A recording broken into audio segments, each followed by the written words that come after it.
Hey man, welcome to Taco Tuesday. We're going to make a German taco. It's going to be a Wiener Schnitzel taco with lots of wires. It's going to be tasty. That was my sad attempt at a funny accent. Either way, we're done. Obviously, UN white coating. We're going to start putting this bad boy together, finally, final assembly on it. And then we have all sorts of fun decals to play with here. We have the UN crests, we have the flags, and we have the straight up black and white UN. We have our stock decals. We're going to use some of these. Since, the militaries that sent tanks to United Nations service, they sometimes still had some of their original country markings on them. From the research I saw, not many, but I'm going to put a couple on just for the hell of it. I love that German license plate, so I just got to have a German license plate on it. I don't care one way or the other. And then we got some more little flag guys. I even ordered up some cocktail toothpick UN flags to see if they're viable to like put one on the antenna. Because when they had the 1A5, I think that was the Danish 1A5 in service with the UN, they were flying a flag, UN flag on the antenna on the back of the tank. So if that's viable, we'll do it. If it's not, no big deal. I'm not all brokenhearted about it if it won't work. So. Rubber tires are going on, and we're flipping her over, unmasking, getting all the internal bits and pieces connected finally, and bolting her together. Okay, I will be right back. Oh boy, guys. Okay. Oh man, I've got barely a kitten's worth of strength left in these fingers after wrestling all these rubber tires back on. Now, you know me. I love my rubber tires. But you need to be persistent here. This will make you want to go home crying to mama.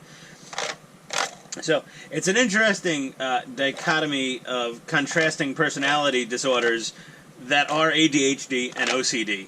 I don't know if I have either one or both or maybe whatever. But shout out to all those successful folks that do, John F. Kennedy, Michael Jordan, Bill Gates, Albert frickin' Einstein, all of them. That's how, I don't know. Someone asked me, how do I power through these tank builds like this? I don't think I'm powering through them all that fast, to be honest with you, but people seem like, you're really, wow, you just knock these suckers out. It's probably an unfair advantage I have with some misaligned brain chemicals. But either way, we've got all our rubber tires on. I've been wanting to do this. I have carpal tunnel. Arm massage. Oh, man. Oh, God, that feels so good. Oh, this looks so weird on camera right now. Either way, we have a fully rubber-tired 2A6. Every return roller, the idler wheels, every road wheel. That rubber's a little crooked. I just got to pop it in. Everything. Rubbery tired. Got to finish pulling the masking off the shock shafts on the other side. And then we're oh boy, we're on to the next phases of construction on our little Wiener Schnitzel tank here. Ah, yeah, there we go. Masking tape. Either way, I just wanted to address the guy in the forum that was like, you're powered through. Because I didn't take any Ritalin. That's probably why. Who knows? Either way. Stupid masking tape. I'm ripping up. I shouldn't do this on camera. I always jinx myself on camera. I may have just jinxed myself by saying I always jinx myself on camera. But, here we go. Okay. All the shock shafts are unmasked. We've silent but deadly. No, I didn't fart, guys. I was just trying to come up with it. Oh man, so don't knock over the beer, you crazy German tank. Yeah, so this is cool. Got all our wires. Got to do stuff. So I'm basically gonna backtrack in the instructions to the points at which I am supposed to be putting different things together. We're going to get the tracks on first, and I will be right back with tracks on, and maybe the the upper hull on. I don't know. We'll see. See what I get done. I may just flutter off like a hummingbird, thinking and doing something else, and then come back tomorrow and finish this. Who knows? But there we go. Rubber tires on everything. Now, Tamiya rubber tires, just FYI, all rubber degrades over time. If you're planning on keeping this tank for 50 years, something's going to go on it at some point, on any toy. Anything constructed by man will deteriorate in some way, shape, or form at some point. Maybe not diamonds, but these rubber tires are unique to the King-kong-rc return rollers. These rubber tires are unique to the King-kong-rc return rollers. So I may see if I can just order a spare set of these from King-kong-rc and, like, vacuum seal them after I spray them in, like, rubber protectant with my Food Saver vacuum and, like, just keep them just in case. And maybe order a spare set of Tamiya rubber tires and do the same. I don't know. I should probably do that for all the tanks. I've heard of the rubber tires deteriorating over time with usage. Mine really never get used, but either way, it's like keeping spare parts around for a rare car. You know, better to do it when the car is young and the parts are available than 35 years later when you're trying to restore it and people are like, those parts don't exist anymore, pal. I'm sorry. You're going to have to custom make something or figure out whatever. Yeah, going rabbit holes. Stay away from the rabbit holes. I'll be right back. All right, well, here's for everyone in the I told you so camp of using this Hong Kong RC chassis when the stock Tamiya one is perfectly fine. Albeit a floppy noodle. God, my GoPro app again. Alright, well, either way. So I just fit the upper to the lower. Everything is screwed down. The whole thing is off, forward to back, by about 1 solid millimeter. Maybe 1.5 millimeters. Doesn't sound like a lot. We're dealing with 16th scale here. But look, we got a little bit of an annoying gap here at the front. I mean, I suppose I could take a thin sheet of styrene to fill in that gap right there. I may do that. I mean, with all the painting and weathering and bits, but all these holes, all 4 of these, they were off by a little bit. They were a little bit back.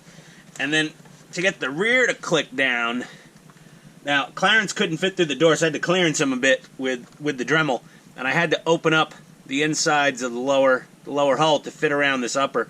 Again, I think it's dead straight. Maybe the Tamiya one tapers in a bit, or just because it's ABS.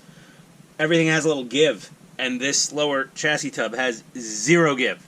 But now that everything's together, she looks good. She looks fine. She's very white. That is a very white tank. This is a tank you do not want to eat Italian dinners on. I mean, oh boy. No red wine around this girl. Oh, you'll stain it. Oh no, I don't have any Tide to go white sticks. Yeah, so there we go. Oh, with the Hentech idler system in the front, if you drop the tension all the way back, you can get the tracks on without removing the front return idler wheels. It gets on. You got to wiggle them on, but it works. You just compress the whole suspension, and they slip right over the wheels. So that's a nice little touch. Even though you can't get the tracks off anyway if you wanted to right now because of the whole upper being on there. So next is we have our wiring through. So if you remember, we assembled kind of half-assedly our turret so that we could take it back apart and put it back together after we painted it. So I smell burning homemade Chinese food. Yep, I smell burning sesame oil. Dinner's almost ready. I'm not cooking tonight. I'm gonna get in trouble when she doesn't watch my videos anymore. She doesn't care anymore. She cares. She cares very much. She doesn't care to watch my videos anymore. And if you could see my head movements right now, it would almost be worth it if you didn't have to look at my face at the same time. So either way, I think I'm gonna poke around a little bit until she beckons me, but I'm going to continue this tomorrow night or the next night after work, and we'll see where we get. I scratched my little photo etch a little bit there. That's okay. We're going to do some touch-up paints. There's some other bits. I was like one bit I completely forgot to glue on. I probably should have. I got some more things to put on here, stowage-wise and all that, and weathering. And weathering covers, paint covers most sins. Weathering covers the paint sins. So we'll get to that. I like this little slidey hatch. And there's actually enough room to put a little driver in there. Or get your two fingers, ow, almost stuck. Alright guys, BRB. Alright guys, well we were making some fine progress here. I got the lower part of the turret assembly here. I got all the wires fed through. I was about to start screwing it down, and then bless their hearts, as we say down south these days, bless their hearts. My parents called from the Bronx. They're elderly. They have all their faculties about them, as far as I'm aware. Very sharp. And my younger brother lives with them, and he's 4 years my junior. And apparently, the three of them combined, with a modern Windows 10 computer and a brand new Canon printer, cannot seem to get it working. So, again, I told you about the smell of burnt sesame oil. I don't know if I want to eat that dinner all that much. I'd really rather heat up some frozen pizza, I'll be honest with you. I gotta go upstairs and do a 1,000-mile remote tech session with my parents to get their printer working. The joys of being an IT professional. Never, if you're an IT, guys, if you're watching this right now and you're in IT, if someone asks you what you do, okay? Unless it's somebody you're going to see frequently as like a friend or something. If it's a neighbor that you're not related to or really good friends with, or you're on vacation, just tell them you're a dog groomer. Make up any silly job. I'm a garbage man. Whatever. You can make up stories. Doesn't matter. Don't tell them you do IT. It's kind of like telling them you're a doctor. Like, hey, I know you're on vacation, but, it hurts when I do this, doctor. It really does. It's worse than that for IT people. You doctors have it easy. All right? You could just say, listen, the HIPAA guidelines prevent me from giving medical advice to a non-patient outside of my practice. I'm very sorry, but it sounds like you should go talk to a rheumatologist. Whatever. Even if you just talk to your doctor. Talk to your family practitioner when you get home. Take some Advil, maybe. That's fine. As long as you don't have liver... No, I can't even tell you to take Advil. I can't really talk to you anymore at all. Just pretend I'm dead for the rest of vacation. Never tell them you do a job where anybody could start asking you questions. IT, doctors, auto mechanics. Big one right there. Auto mechanics. Maybe real estate agents. You want to avoid that too, maybe. You could tell someone you're a car salesman. Then they won't want to talk to you ever again. They're going to hate you for the rest of vacation. They're going to give you the stink eye. That's my next vacation fake persona. I'm a car salesman. It's a shitty job. Everyone smokes cigarettes. We hate our lives. We hate our boss. We hate the owner of the store. We hate this. We hate that. Who knows? Maybe they won't bother you. I don't know. But, yeah, whatever. I gotta go upstairs and help the old people in the Bronx with their damn printer. I'm gonna continue tomorrow night. This isn't the end of the part yet. BRB. Sort of. Well, okay, we're back. Oh, my God. I started this video last Tuesday. I mean, not just Tuesday that passed. I mean, the Tuesday of last week. So we've already, yeah. Quite the hiatus. I'm very sorry. Somebody on the forums was like, how's it going? I don't know. They were probably checking to see if I was still alive. But I'm trying to peel my masking tape off of these Gunner's site windows here. Yeah, so I had, like I said, guys, I probably mentioned it. I'm in IT. I had a customer emergency, disaster recovery scenario. So all hands on deck, which is basically my two hands. Since I'm the only person qualified to handle such a disaster. Oh, look at that. Nice little blue tint. Those look good.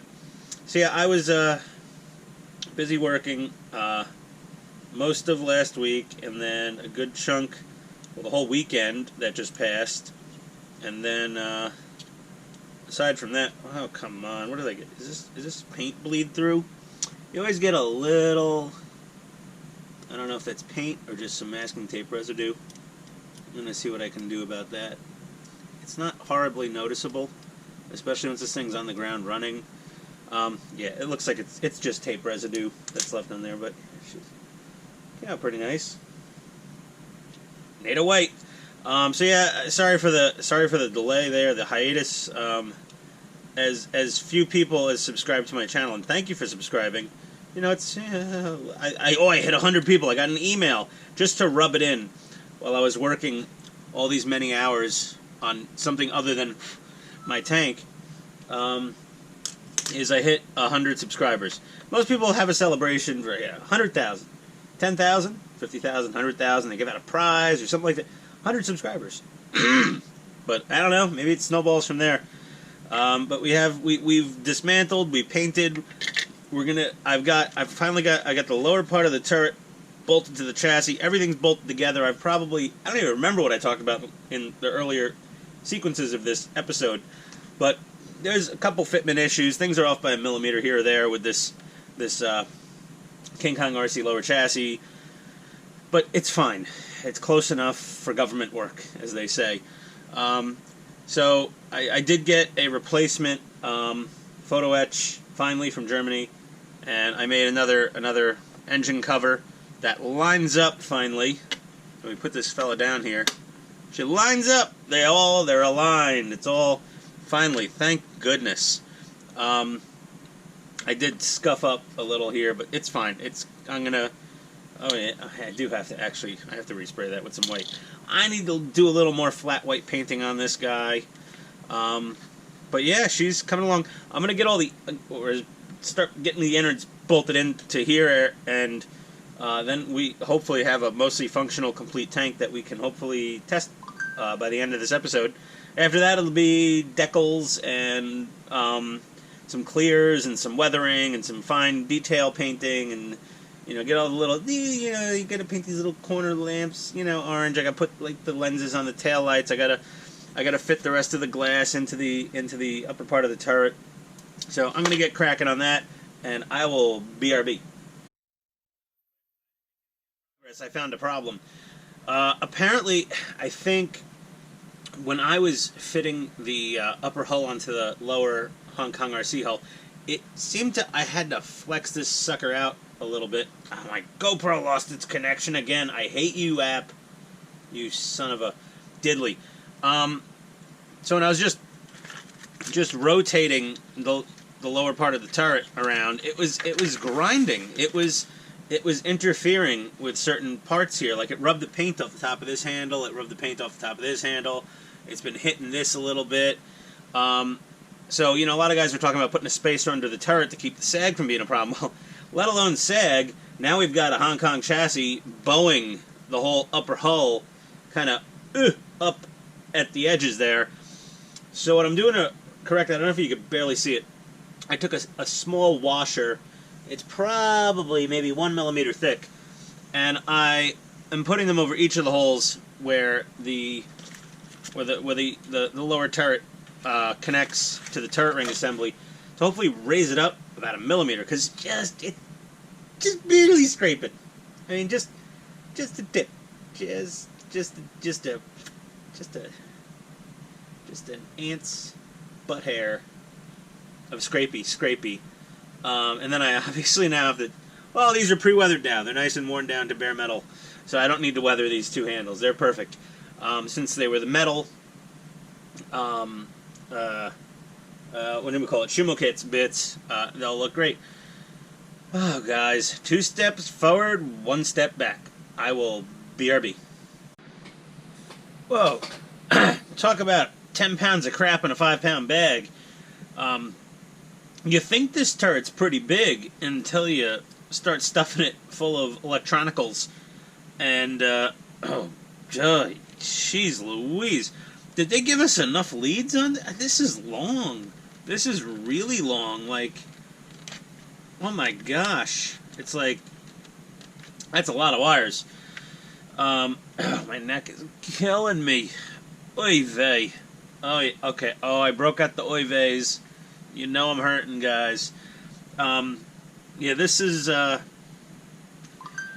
first time, 2004-ish, where Tamiya stuffed the vast majority of electronicals into the turret.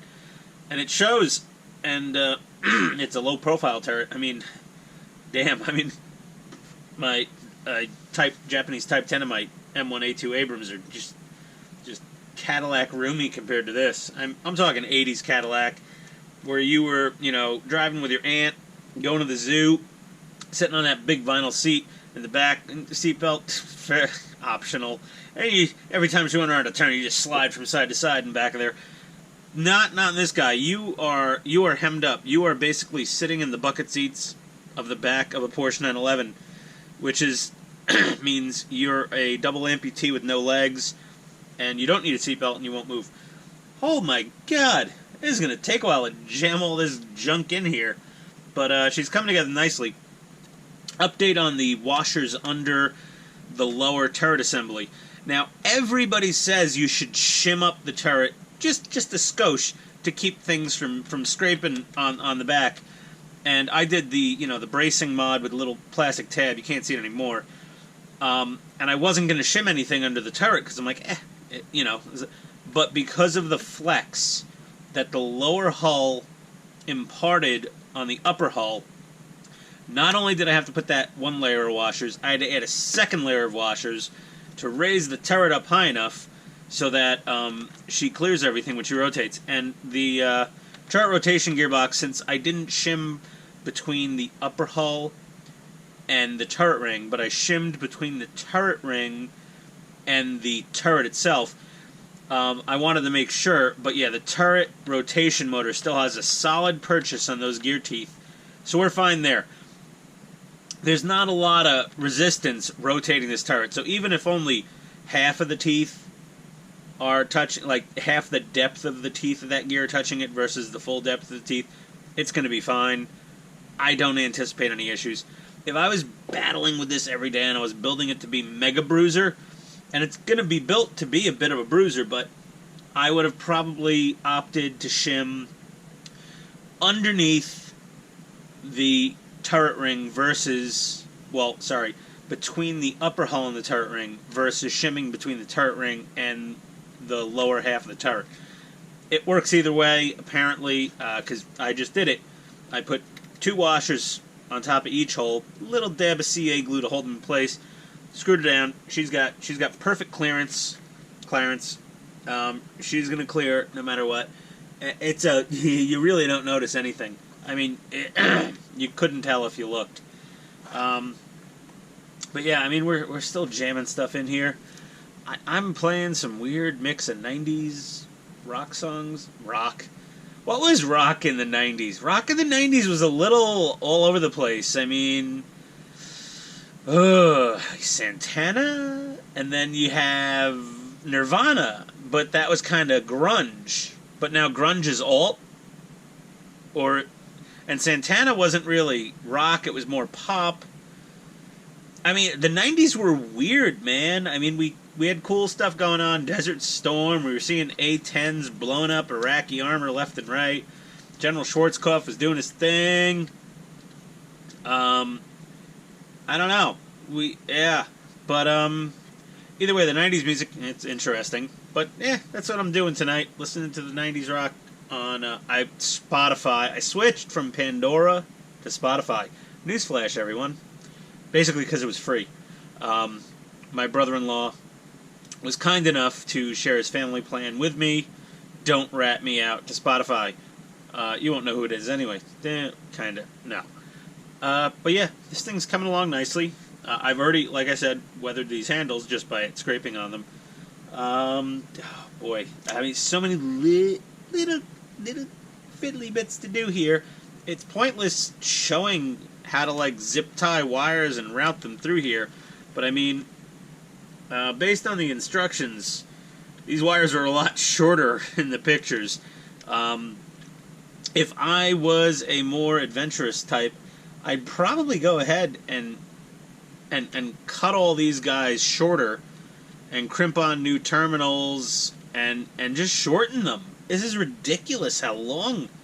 There's so much slack in these, just at least the motor leads. It's ridiculous.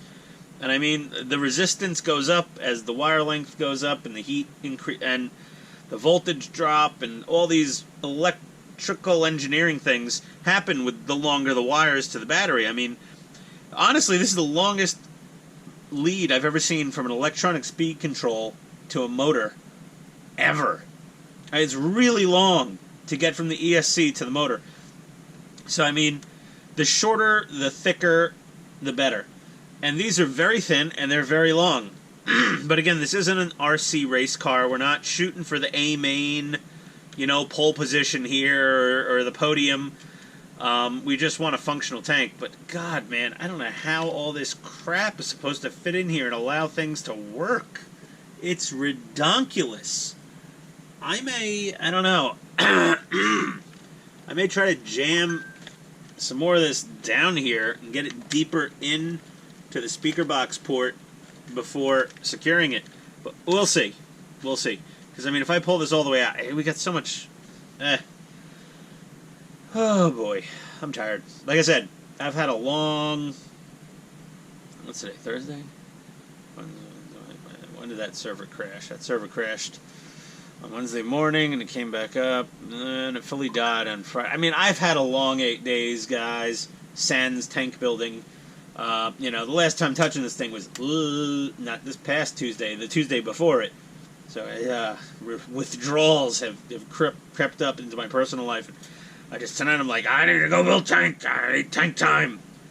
Then, okay, honey, if you're hungry, come up and I'll feed you. I'll starve to death until this thing is somewhat buttoned up. Alright, I'm dedicated to the cause. I'll be right back. Alright, a couple beers later and some head scratching and reading instructions. Ugh. You know, I've been reading instructions for the last 8 days.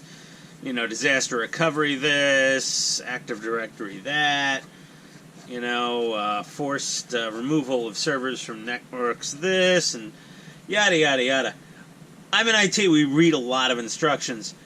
So I have both the newer Tamiya Fine Spec 2.4G with all the shortcut buttons that makes life easy, and I have an older Futaba TAC 2.4 GHz 4YWD with analog trims, as is normally recommended back, well, I mean, when this tank was made, they were still talking about the 27 megahertz radio. Either way, I have two different radios. Both of them, I went through the setup. Things aren't quite working right. This has the most fiddly, non-cooperative radio setup I've ever done. But for now, I'm just using the old guy, and... Oh! We have a working tank. I don't know why it's blinking green. I thought the little warning light was supposed to be red, but either way, you know, the main gun does fire.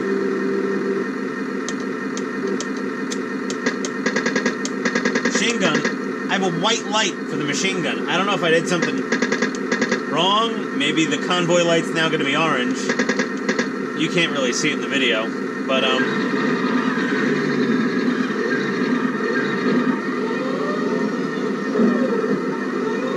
I mean, it's like any other Tamiya tank. It looks awesome, it functions awesome. Whoop. She's got a touchy throttle. Maybe it's that sport tune motor I put in it. I can get her to move very slowly though if I want.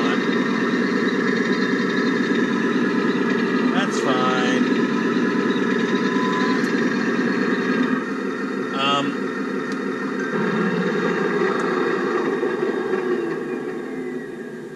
Now that I'm not yelling over this thing, I've got to figure out. The radio settings. This light, at one point I got it flashing red, but now it's flashing green. But it should flash amber. I'm not quite sure what's going on with that. I'm going to have to do some research. Oh, man. Oh, I am spent. Man, am I tired. But either way, this thing came out looking, so far, pretty friggin' awesome. We haven't done any detailing. We haven't done any fine painting. We've still got a few tiny little bits to put on. Decals, weathering, all that fantastic stuff. But, everything managed to fit in this upper turret. You kind of got to hold the sucker down and... What, did the camera go off? No. My camera's not off, you lying-ass GoPro app. Yeah, it's still recording.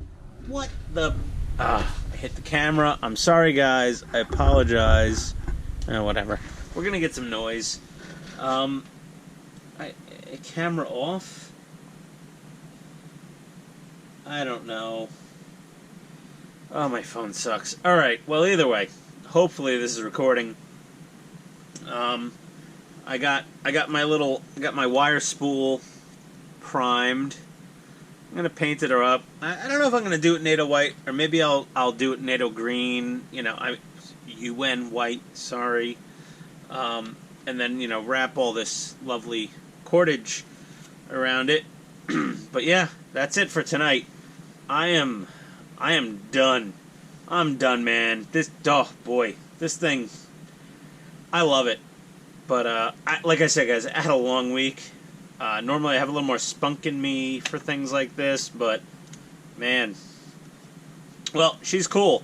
She's very cool. I mean, that's a cool tank. That thing is beautiful. But my wife has some lady friends over for a girls' night, and I'm not really gonna, participate heavily. But there is food up there, appetizers, the best form of food. Things that are deep fried, air fried, pan fried. Things that are based on cheese. Cheese-based foods with crunchy dipping things that you eat are always good.